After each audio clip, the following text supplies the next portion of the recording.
First of all, we wanted to look at what Key Action 1 is. Key Action 1 provides opportunities for individuals to improve their skills, enhance their employability, and gain cultural awareness. These projects enable organisations to offer structured study, work experience, job shadowing, training and teaching opportunities to support the professional development of teachers, school leaders and other school education staff. So as long as the individuals are directly employed by the organisation in receipt of Erasmus Plus funding. All Key Action 1 projects will be different, as each project will need to address the needs of the organisation that is applying for Erasmus Plus funding. To give you an idea of the different types of projects under Key Action 1, there are 3 examples on the screen. The first one is for an organisation which is looking to introduce a second modern foreign language into the school. So teachers would like to attend a language course in Germany in order to be able to introduce German to the school. The second project focuses on special education needs, where an organisation applies for funding to job shadow a special educational needs specialist school in Denmark to get a good insight into good practice. The third project is for an organisation sending staff to complete a teaching assignment in Italy to learn about how the receiving school integrates ICT tools in primary education, and then they will have the opportunity to apply what they have learned to lessons that they will teach whilst on placement. This list is by no means exhaustive, but gives an overview of the type of projects your organisation could apply for funding. Key Action 1 does have some objectives. These are outlined on pages 29 and 30 of the 2019 Erasmus Plus Programme Guide. There is a list of expected outcomes and objectives which you will need to review before submitting an application. This is so that Key Action 1 projects are relevant to the objectives set out by the European Commission. Again, there are some examples on the screen, but this list is by no means exhaustive. Key Action 1 school staff mobility opportunities are not limited to teaching staff. So who can participate in Key Action 1 school funding? Staff in charge of school education who have a working relation with the sending school. Other educational staff can participate too. School inspectors, school counsellors, psychologists who are involved in the strategic development of the sending school. All participants must be directly employed by the organisation which is applying for Erasmus Plus funding. There are 2 main types of opportunities that projects can apply for under Key Action 1. Projects can include a mixture of opportunities. The first one is teaching assignments. This activity allows teachers or other school education staff to teach at a partner school abroad. The second one is staff training. This can include structured courses or training events. These activities support the professional development of teachers.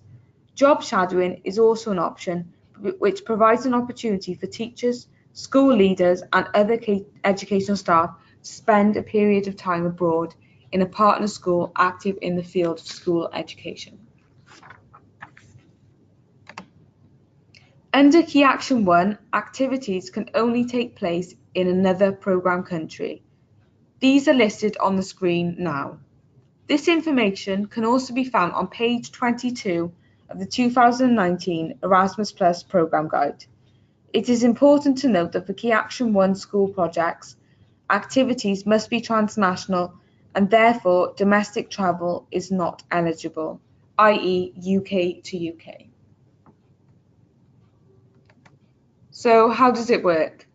UK organisations would need to apply for an Erasmus Key Action 1 project by completing an online form and submitting it online to the UK National Agency. Projects can last from 1 to 2 years. Applicants will need to decide their project duration at application stage. Activities for individuals taking part last from 2 days to 2 months and must take place between the project start and end date. There are 2 options how schools can apply for funding. The first one is for a school sending its staff abroad can submit an application to the UK National Agency as one individual application. Secondly, the coordinator of a national mobility consortium could also submit an application on behalf of a number of schools. Individuals cannot apply directly for a grant. A consortium must comprise of at least 3 organisations. The schools in the consortium must have an organisational link to the organisation acting as a consortium. Schools can act as consortium coordinators on behalf of other schools. In the case of projects presented by a national mobility consortium, all members of the consortium must be based and registered in the United Kingdom and will need to be identified at the time of applying for a grant. The consortium approach is intended to relieve schools of the administrative burden and make the application process easier. The school coordinating body is responsible for the management, budget and reporting related to the project application. Staff from the coordinating organisations itself are not eligible to undertake any mobility activities. These are limited to staff at the participating schools involved in the partnership. On the screen now is a list of potential organisations who are eligible to apply as a consortium lead to apply on behalf of schools. Again, this list is not exhaustive. If you think you could apply as a consortium but you're not sure if it is eligible, please let us know. We will then be able to check if your organisation would be eligible to apply in this form.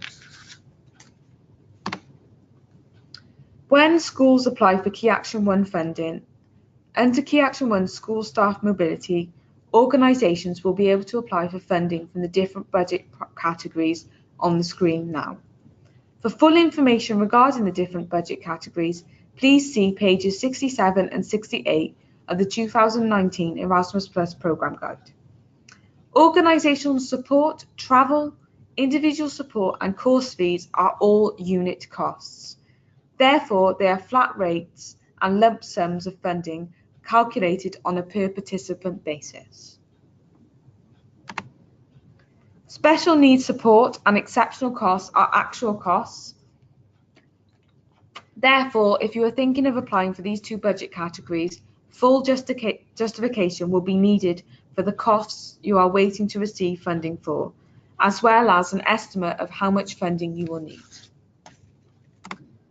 If you're going to apply for Key Action 1 funding, when completing your application form, it is important to take into account the assessment criteria as outlined on page 66 of the Erasmus Plus Programme Guide.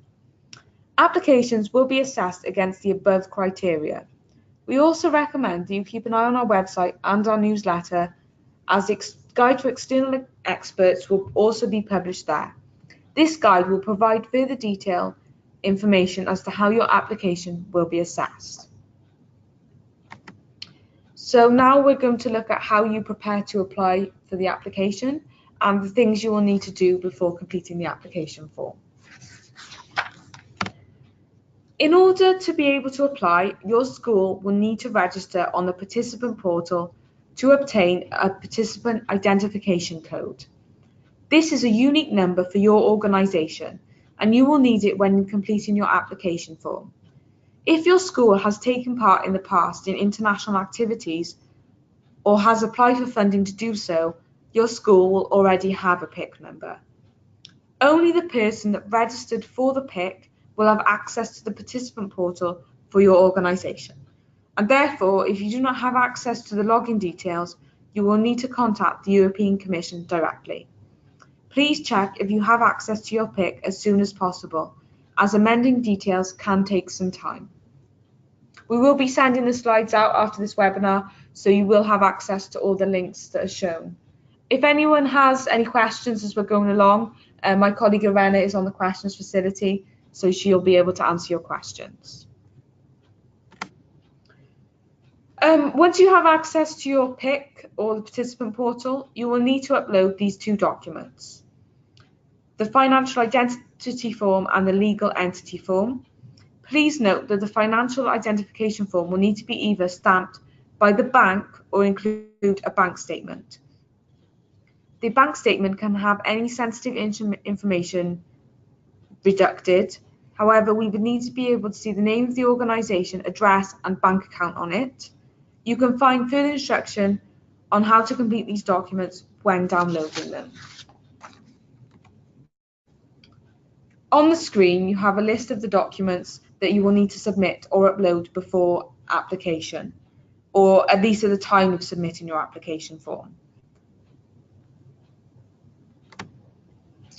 We're now going to cover some of the things you should keep in mind when completing your application form and some tips. So you will need to identify your school's needs and take a whole school approach.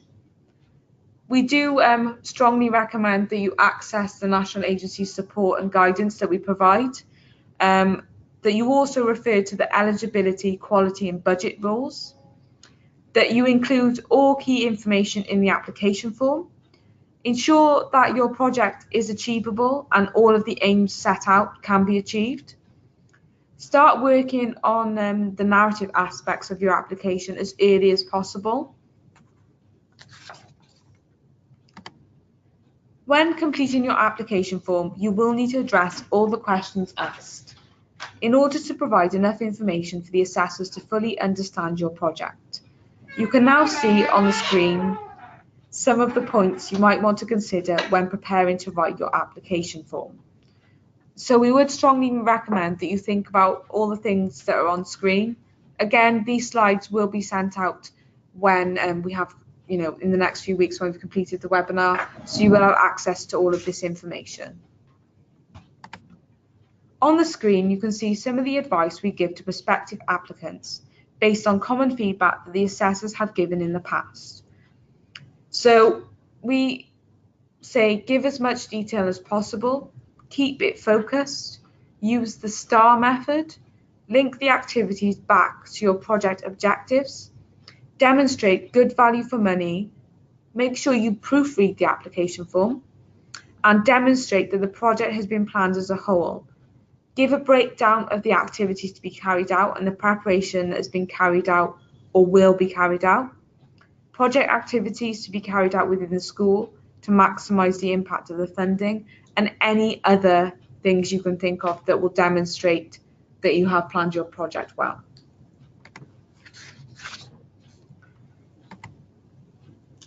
When applying for funding, you will need to consider the follow-up of your project. This includes considering the impact of your project that your project will have and how you will make people aware of your project and its results. On the screen, you can see some of the aspects you might want to consider when thinking about your project's impact. We recommend that you access and use the resources developed by the UK National Agency to support you. So on the screen, you can see how will your project have an impact. So again, we'd recommend looking at all these things when submitting your application. The results of the project may be of a diverse nature and consist of both concrete, tangible results, as well as skills and personal experiences. You should consider how you will measure these results, and particularly those which are intangible, as they are harder to measure and record. Most important thing to remember to disseminate effectively is have a plan. There are 6 questions to remember: why, what, how, when, whom, and where. Make sure to identify the targets, methods, and frequency of dissemination, as well as what will be disseminated. You should refer to your dissemination plan in your application and relate this to the impact of your project and the deliverables. The deadline for Key Action 1 school funding is Tuesday the 5th of February 2019 at 11 AM UK time. This deadline is set by the European Commission and is applicable across Europe. Please get your applications in well in advance of the deadline, as late applications will not be accepted. Even if your application is 2 seconds late, it will not be accepted. To help you out with your applications, there are 2 other tools which we are going to speak about now.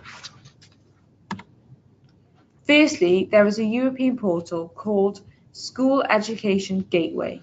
which is a great website aimed primarily at school teachers across Europe.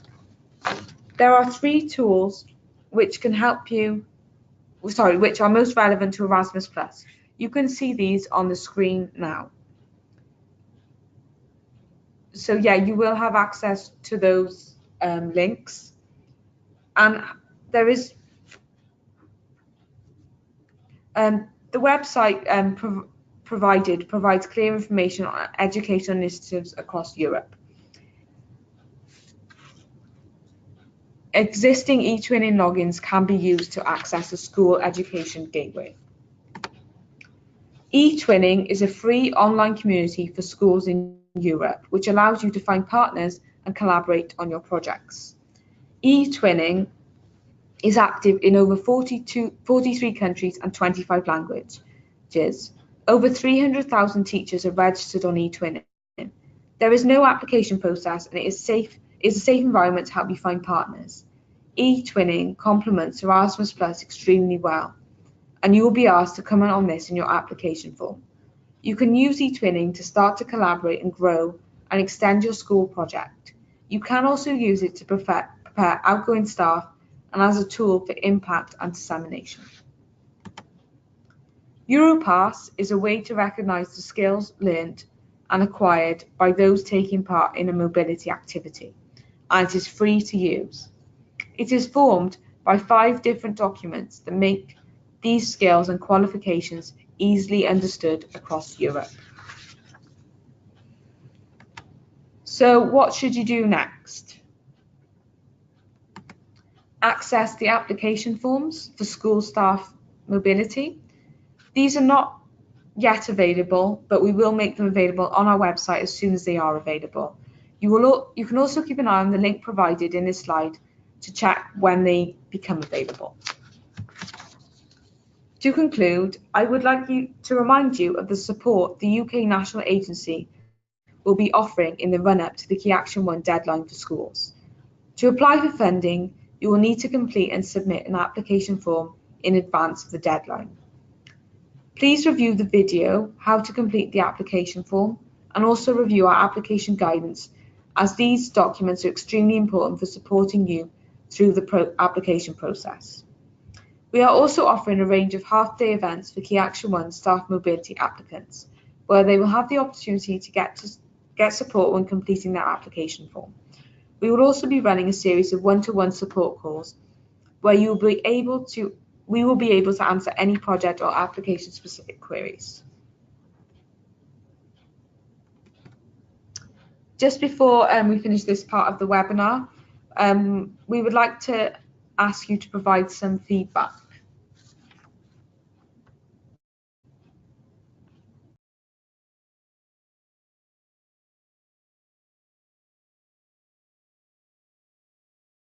So I'm just going to launch a quick poll.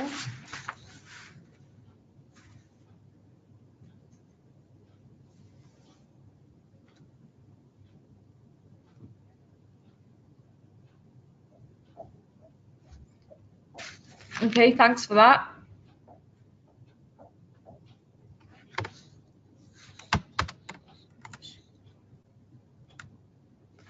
On the screen now are our contact details. Please contact us if you have any queries regarding the application process. Please make sure that you contact us as well in advance of the deadline, as we will be extremely busy leading up to the application deadline in February. We will now stay on the chat facility for a few minutes to answer any of your Key Action 1 questions before we move on to the Key Action 2 part of the webinar. Thank you for listening.